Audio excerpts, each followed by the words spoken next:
Hey, what's up guys? Chris Tutela here again from Tutela Training Systems on this beautiful Sunday in Clark, New Jersey.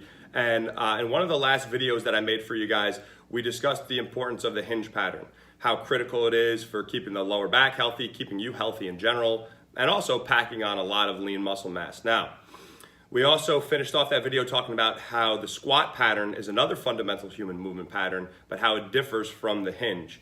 And in this video today, I want to go over with you what your squat pattern should look like to make sure, one, that it differs from the hinge, and two, that you're doing it properly, all right? So I'm going to move you over here so you can see me a little bit better, since my cameraman's on strike.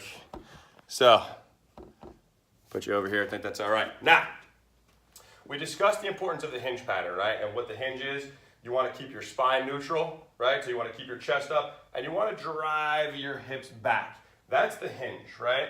Now, a lot of people will confuse that with the squat. So let's go over the proper mechanics of a squat. So first things first, you're going to want to set your feet. Now, depending on a lot of variables like limb length and a lot of other things, your stance is going to be dependent on that. But typically, I like to go just outside of shoulder width and we can start there. But see what's best for you. But just start with your feet just outside of shoulder width and your toes turned out maybe 5 degrees or so, just slightly.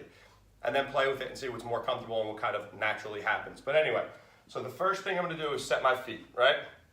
Just outside of shoulder width, toes are turned out just a couple of degrees. Now, what I'm going to do today is just go over the prisoner squat. So my hands are going to be placed behind my head and I'm just going to do a body weight squat. Now, a common mistake made with the squat pattern is that from this position, people want to just bend their knees and squat. What ends up happening is their knees end up getting shot forward, which puts a lot of stress on the knee, right? And also, they don't get anywhere near full range of motion. They get to maybe about here and then they come up. A lot of this has to do with ego and guys placing a lot more weight on their back than they should even be flirting with the idea of, okay? But what I want you to do is master the body weight movement and then maybe move to a barbell. But not everybody's designed to barbell squat. Just keep that in mind. Another squat variation like a goblet squat may be much better for you, but let's go over the body weight squat. So from this position, to initiate the movement, the first thing that I want to do is engage my hips.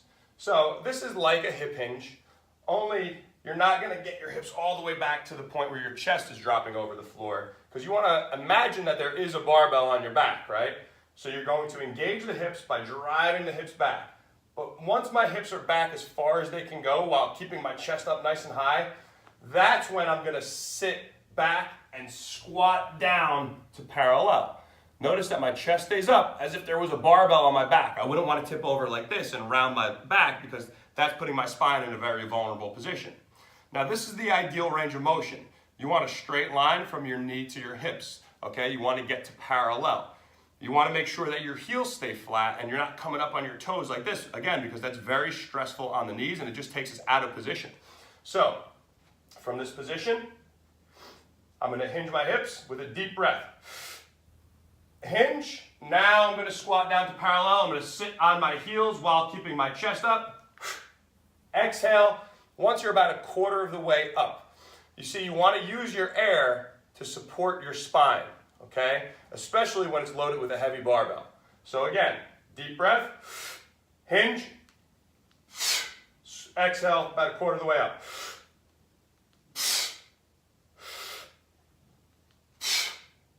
All right? One more component that I want to add to the movement. Now, one of the biggest flaws with a squat is the knees collapsing inward, okay? This is also very stressful on the knees and takes us out of position. So, what we need to do is we need to create more stability in the hips. In order to create more stability, we need to generate torque. So, what you want to do is apply outward force to your feet like you want to rip the floor apart, okay? So I'm applying outward force on my feet. Now I'm going to squat, and I'm going to keep that force constant, especially when I start to come back up, because that's when you're really going to see this happen and those knees collapsing in, okay? So outward force, spread the floor, right? Outward force, hinge, squat, spread the floor. Guys, start to master this movement. Work on it with body weight, Then move to a goblet squat variation where you're placing a dumbbell in front of your chest, or maybe you could even use kettlebells in the rack position, okay? But just make sure you're working in some type of squat pattern. Develop a foundation before you even think about moving to a barbell. Get the movement down, understand it, feel the difference between a squat and a hinge, and overall, you're gonna be much stronger, you're gonna be much healthier, I guarantee it. If you have any questions, please comment below. Let me know about it. If you like this video, you can head over to my website. It's christutela.com. Check out some of the articles that I have there. I think that they'll definitely be helpful for you guys. So check that out and let me know if you have any questions. All right, guys? Catch you next time.